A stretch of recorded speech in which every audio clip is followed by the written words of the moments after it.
prisoner slipped on the ice and broke his arm. So in this sentence, it's an untrue past situation. Again, we use the third conditional.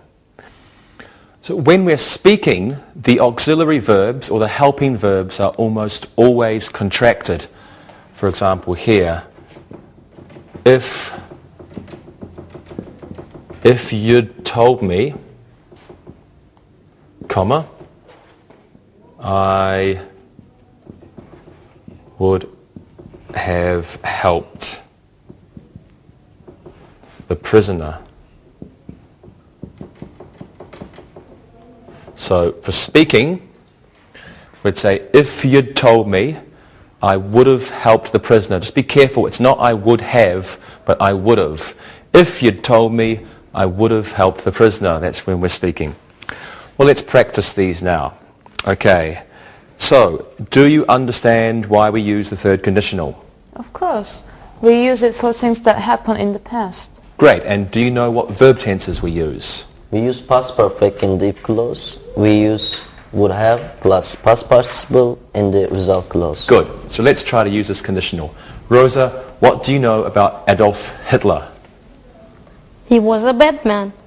If I had known him, I would have put him in prison before the war. I agree. And Monica, what do you know about Lech Walesa? He was a great man.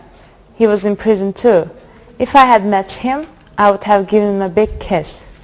Good, okay, he was a good man. And Luis, what do you know about Franco? Franco was a Spanish dictator. We didn't like him in Portugal. I would have murdered him if I had seen him. That's not nice, but you're right, he was a bad person. Okay, so if these people had looked and listened, they would have spoken English better.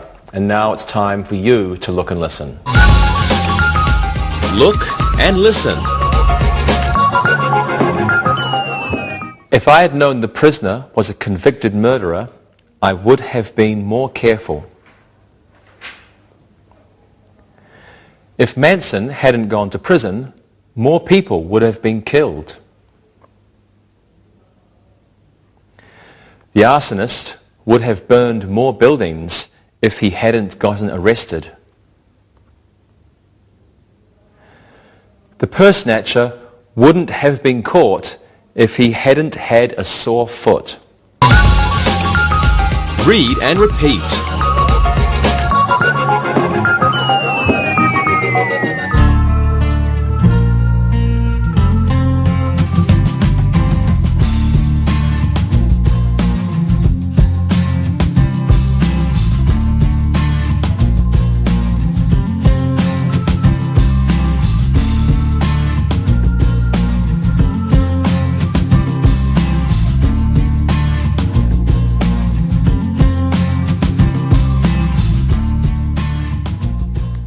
Before we continue, let's look at the three conditionals together.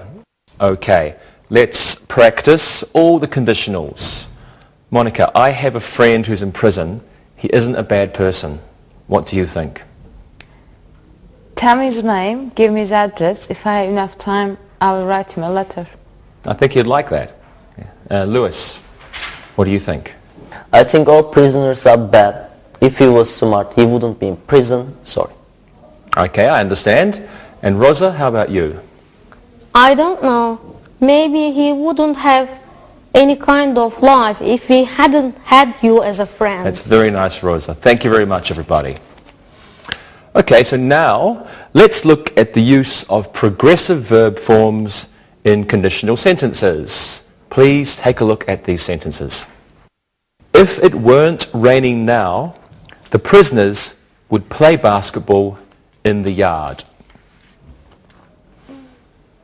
If I weren't living in New York, I would visit my brother in San Quentin prison. If it had not been raining, the prisoners would have played basketball in the yard. If I had been living in California, I would have been working at San Quentin prison. Well, in conditional sentences, progressive verb forms are used in progressive situations. Now let's look at could, might, and should in conditional sentences. First, let's look at could. If I were a prisoner, I couldn't visit my grandmother. If Tim could sing as well as his mother, he wouldn't be in prison. Lou could have gone to the prison to visit his brother if he had had a bus ticket.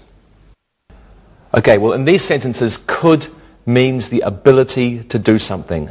So in the first sentence, couldn't visit means wouldn't be able to visit. In the second sentence, could sing means was able to sing. And in the third sentence, could have gone means would have been able to go. Now, let's look at might. Jack might go to prison if he doesn't find a good lawyer.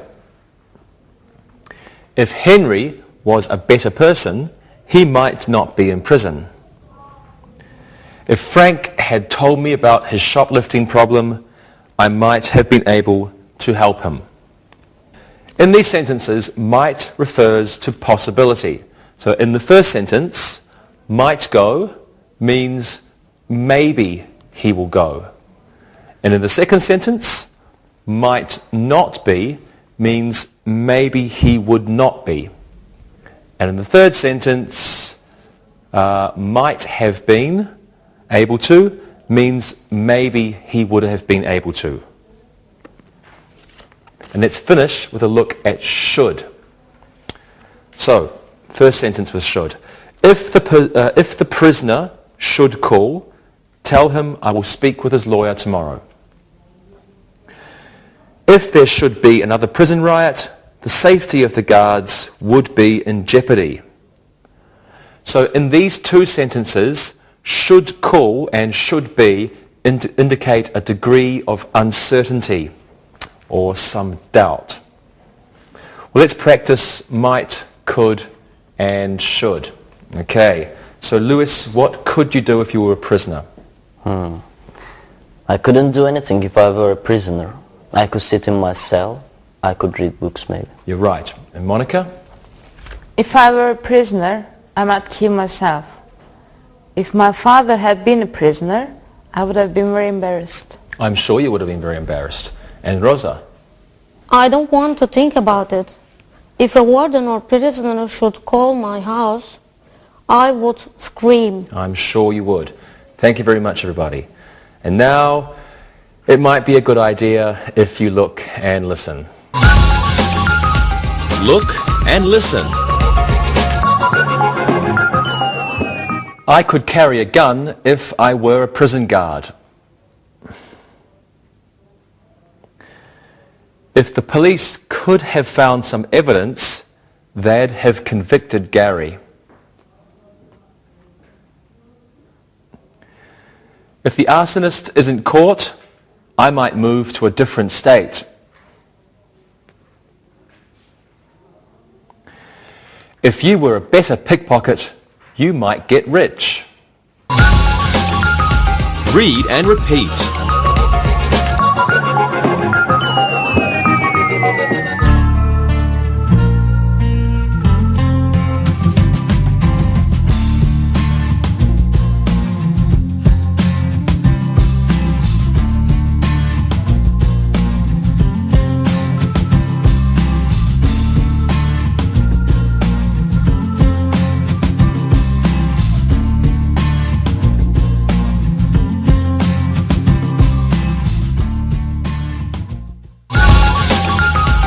Review. Here's one last thing we should look at before we do some exercises.